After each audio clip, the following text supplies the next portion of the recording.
हाम्रो यो आन्दोलन चुनावको लागि होइन, परिवर्तनका लागि थियो।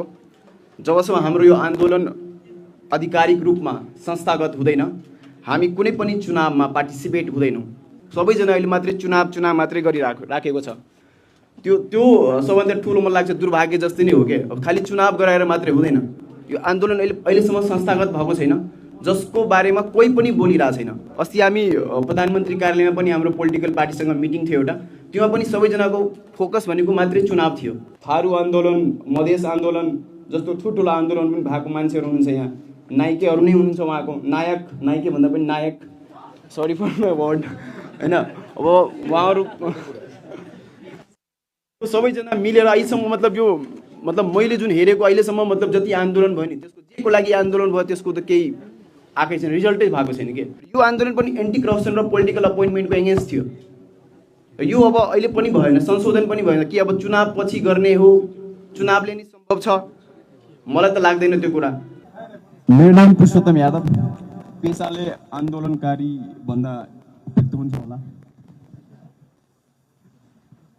आज म यहाँ केवल एक व्यक्ति होइन, एक पुस्ताको प्रतिनिधि भएर उभिएको छु।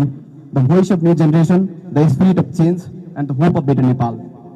आन्दोलन विरोधको लागि होइन, जेनजी आन्दोलन विरोधको लागि होइन, रेस्पोन्सिबिलिटी र रिफर्मको लागि सुरु गरिएको थियो।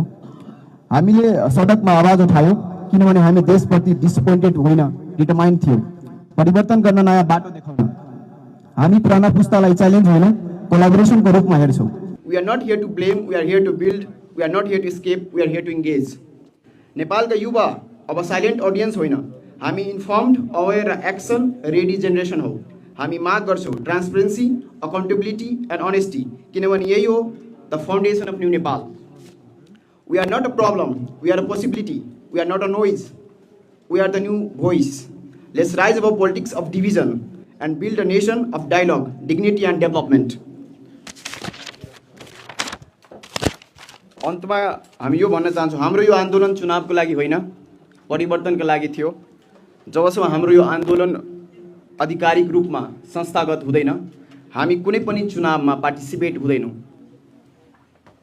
अनि हाम्रो यो शहीद र घाइते परिवारहरूको माग सम्बोधन गर्नै पर्छ जसरी भए पनि, र योमा पोलिटिकल पार्टीहरूले पनि बाहिरबाट समर्थन जनाउनुपर्छ र यो आन्दोलन संस्थागतको लागि बाहिरबाट एउटा इन्भाइरोमेन्ट यस्तो क्रिएट गरिदिनुपर्छ, किनभने सबैजना अहिले मात्रै चुनाव मात्रै गरिराखेको छ।